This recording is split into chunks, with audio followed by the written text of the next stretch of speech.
Bonjour à tous. Donc aujourd'hui, je vais vous parler du pétrissage de la pâte à pain manuel, c'est-à-dire sur un tour, sans machine, pour vous montrer que c'est faisable et en même temps vous expliquer un peu le process. Et comme je disais toujours à mes apprentis, un joueur de football a un toucher de balle, ben nous devons avoir un toucher de patte. C'est-à-dire que le fait de bien travailler avec ses mains dans la patte, ça permet de bien sentir la patte. Donc on commence par faire une fontaine sur la table, je vais vous montrer.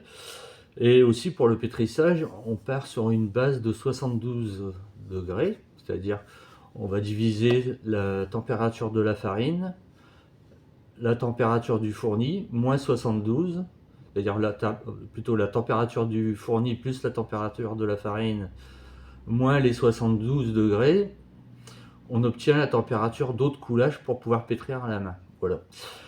Donc bien entendu, il ne faut jamais dépasser, quoi qu'il en soit, 35 degrés de température de coulage. Même s'il fait très froid, il vaut mieux avoir une pâte fraîche. Si vous mettez de l'eau à une température supérieure à 35 degrés, automatiquement, vous allez brûler votre gluten. Donc, toujours garder ça en tête. Voilà. Donc voilà, je vous montre. Je vais vous montrer là sur la table. Ah, je sais pas si on voit bien là. Peut-être que ça sera mieux un peu plus haut. Comme ça.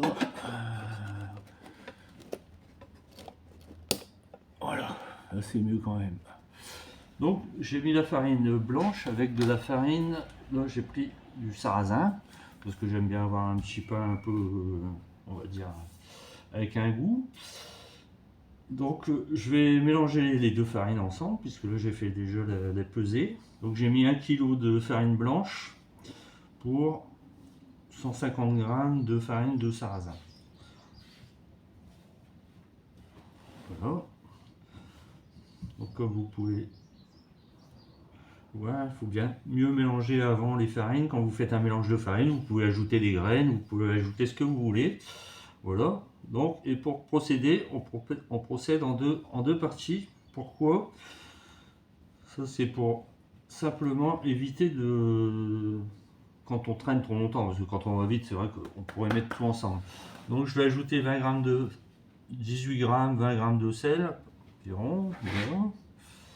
Donc je fais un creux de main comme ça, c'est largement suffisant, j'ai même pas besoin de peser. Ensuite, je vais prendre la levure de boulanger, donc toujours de la petite levure que vous poudrez chez votre boulanger, hein, comme d'habitude. Donc là on a 42 grammes pour 1 kg, je vais mettre, même s'il fait pas très chaud ici, je vais mettre la moitié, 20 grammes. On a largement d'assez. Pourquoi? Parce que la levure, il faut savoir que si on met trop de levure, ça fait sécher aussi la pâte, donc on aura une pâte qui va rassir beaucoup plus vite. Ça séchera, si vous faites des baguettes par exemple, ça séchera beaucoup plus vite. C'est pour ça que quelquefois vous achetez des baguettes, elles sont sèches à la minute, parce que les boulangers mettent un peu trop de levure pour gagner du temps. Voilà, donc là j'ai pris de l'eau que j'ai mis à température à l'avance. Voilà. Et on commence à mettre comme ça de l'eau de chaque côté, un petit peu, comme ça on a déjà un mélange partiel. Et voilà, et après on vient tourner comme ça, on incorpore la farine au fur et à mesure. Donc pour la farine blanche, j'ai pris là un type de tradition française, un type 65. Mais on peut prendre du 55, du 45 c'est moins bien parce que ça va vous donner vraiment une pâte, on va dire, avec beaucoup de force. Et ce qu'on appelle de la force, ça veut dire qu'elle va être très avoir des qualités plastiques élastiques. Donc vaut mieux éviter d'avoir un peu trop de force, quoi.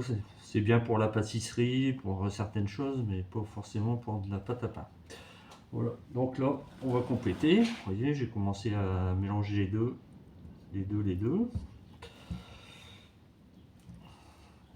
Et vous allez sentir dans vos mains les granules d'amidon qui vont s'éclater, en fait, puisqu'il faut savoir que les granules d'amidon qui sont dans la farine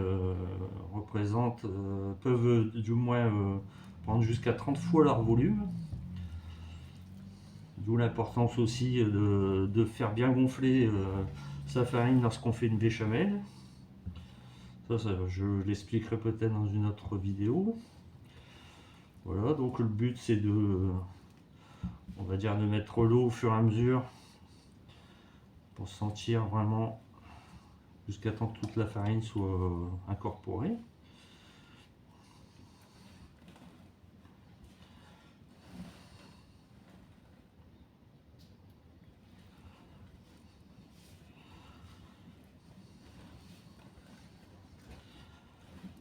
Voilà.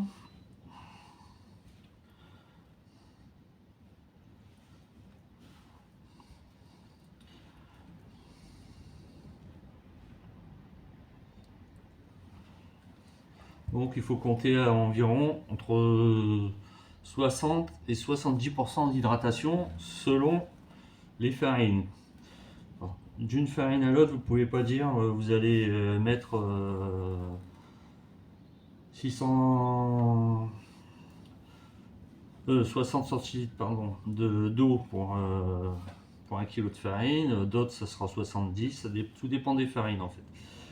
On a des farines de qualité plus ou moins bonne, on va dire, qui absorbent plus ou moins d'eau.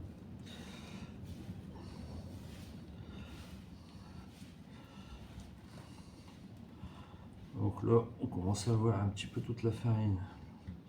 Donc après, quand on rajoute de l'eau, on appelle ça bassiner. Donc là, c'est l'opération que je fais actuellement, c'est le phrasage.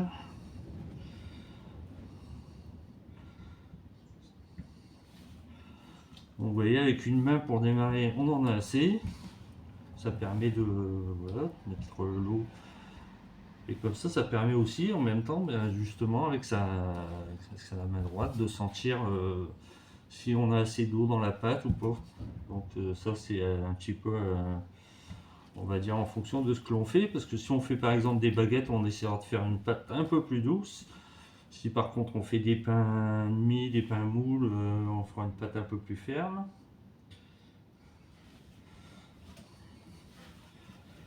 En fait, tout dépend de l'utilité. Ce qui est un peu logique, si on fait des baguettes, forcément, on a plus de facilité à allonger une pâte un peu douce plutôt qu'une pâte ferme. Donc, vous voyez, elle est bien bise, là, c'est la farine de sarrasin que je vais acheter dans un tout petit moulin encore avant cet été.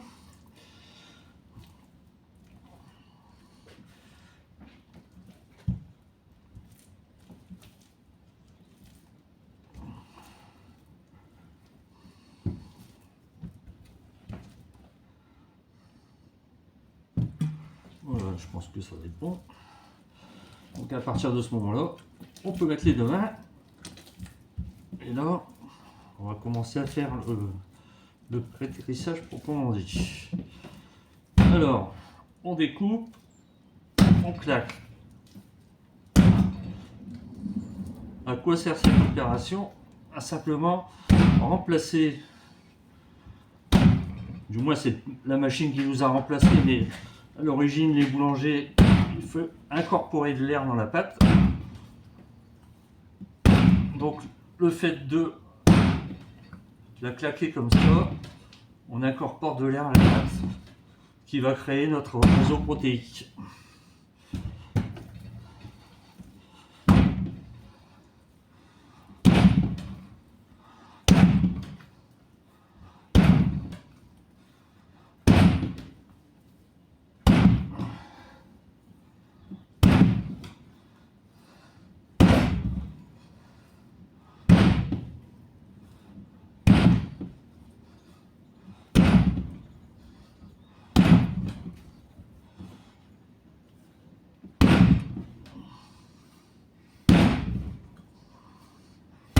Alors comme vous le voyez, c'est assez physique. Vous imaginez les boulangers dans le temps qui faisaient des fournées de 15-20 kg de farine, voire peut-être plus. Il fallait pas embêter les boulangers comme on dit. Ils avaient des bons bras.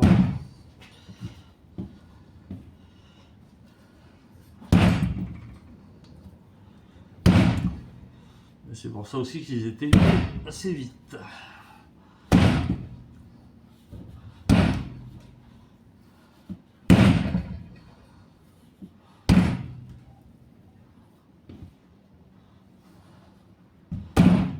Alors vous voyez, elle commence à se lisser. On regarde. Quand on arrive à ce niveau-là, on peut commencer à la prendre comme ça pour la faire monter un peu en température. Et en même temps,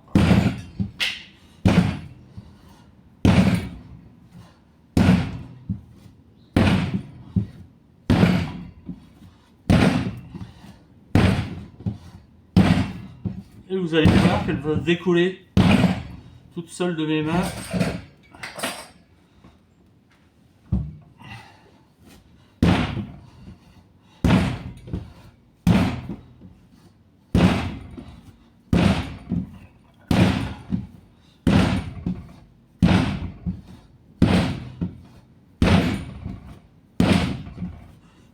Jusqu'à devenir lisse.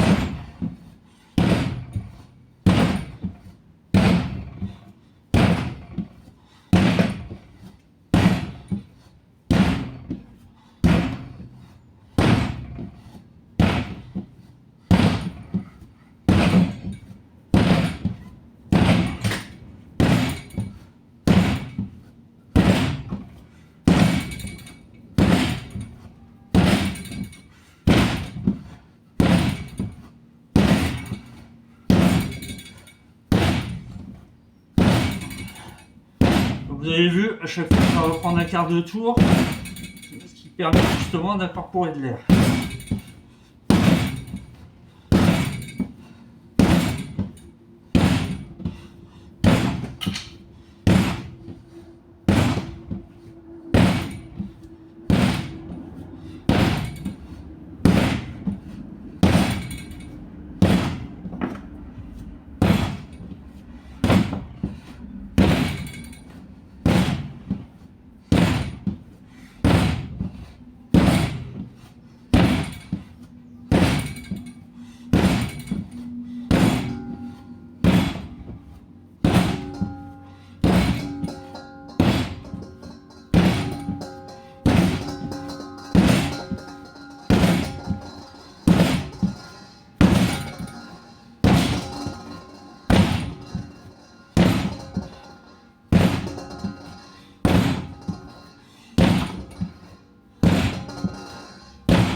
Et là, à la fin de pétrissage, vous allez sentir qu'elle se resserre.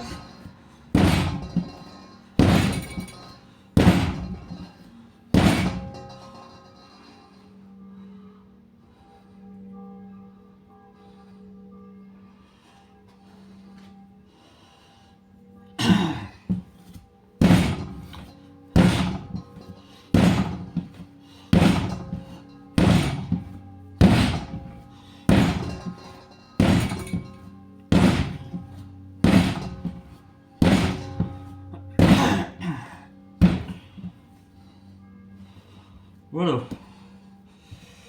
On a déjà un bon petit pétrissage. Je sais pas si on peut encore la pétrir, hein, si on veut un petit peu.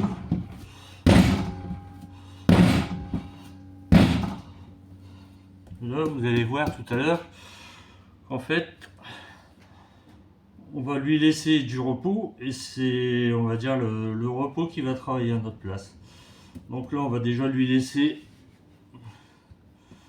comme ici il fait pas très chaud, 1h, 1h30 de pointage, d'un premier pointage. Ensuite, on lui donnera un tour et on verra comment elle se comporte après. Mais je vous donne rendez-vous à tout à l'heure.